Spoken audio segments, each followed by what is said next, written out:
First of all, I don't know why he was shot, but we started out and have said many times since we condemn him being shot. We don't believe in assassinating people politically because you disagree with them. But you want to see what real independent journalism funded by the people for the people looks like? You ever heard a story like this in America? You're looking at it. Congratulations for always being somewhere where mainstream media is not. Flint, Michigan. See you in Nevada. Thanks to people like you, we can get the truth. Corporate media, they've been lying to us for years, and you go straight to the people. You are the man. I'm glad you're here. For as low as 16 cents a day, you'll keep us on the ground, covering the important stories the corporate media covers up. To my great fellow Americans, I am filled with grief and anger at the heinous assassination of Charlie Kirk on a college campus in Utah. This is not the first case of political violence we've seen in recent years. A lot of them have, frankly, been coming from the right, if we're just being honest.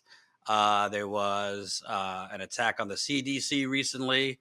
Last year, there was an attack on an FBI office, I believe in Cincinnati, by a right-winger.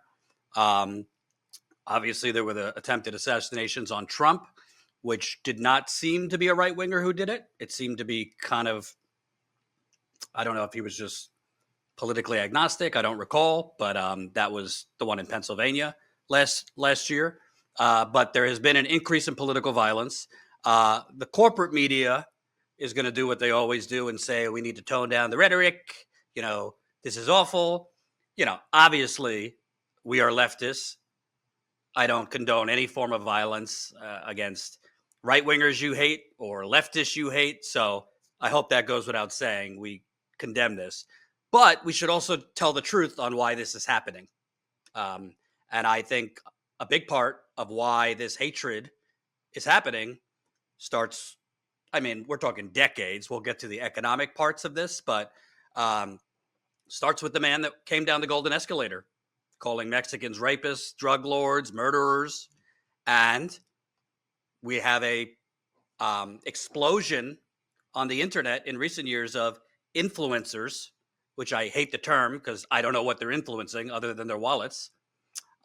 We have an explosion of, frankly, race-baiting, bigoted hosts, which I would put Charlie Kirk in that category. I might lose people for saying that when he's been shot, but I have to be honest. I don't think he should have been shot. I condemn violence against him or others based on politics, but let's not pretend he's not who he is. He has come to fame.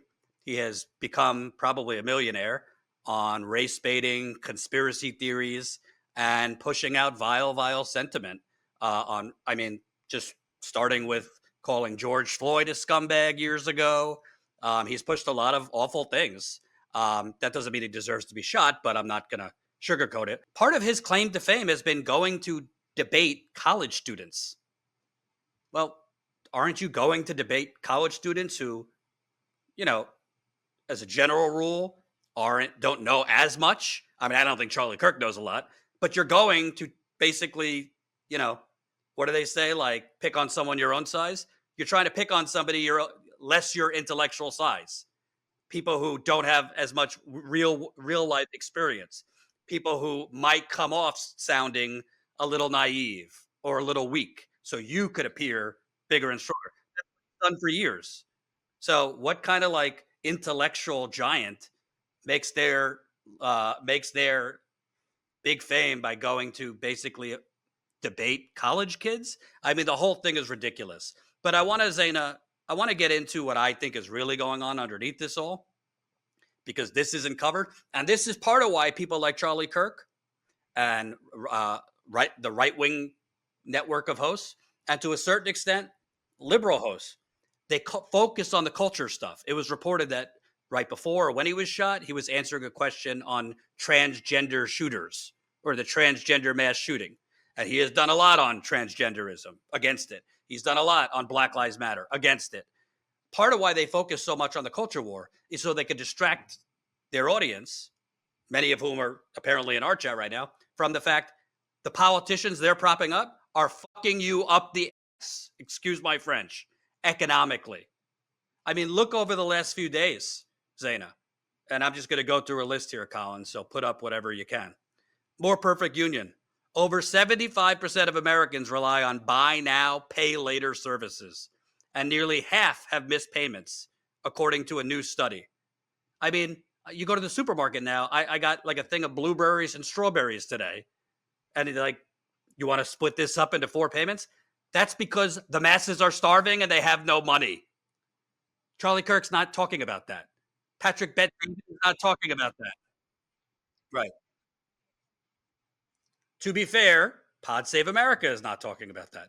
David Pakman, who apparently took $8,000 a month for this liberal propaganda or Democratic Party approved propaganda network, isn't taking, isn't talking about that.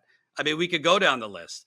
This is what I did a video on it yesterday. I encourage you to watch it.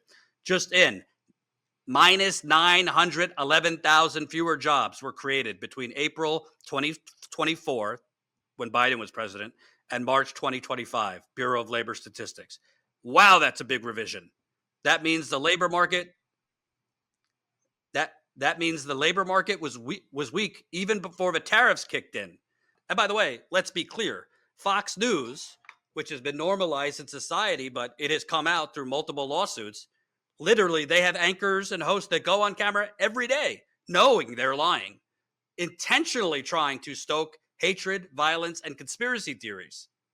Literally, we're freaking out because their audience was turning them off after the elections, the 2020 election, because they were committing the crime of telling the truth that Trump lost. So much so that they were texting each other, we need to turn this around and, be more understanding, or, spew a little bit more, have some of these lawyers on, who are pushing these conspiracy theories. So the reality is we have a post-truth society, and we have really, I think, intellectually predators preying on downtrodden people.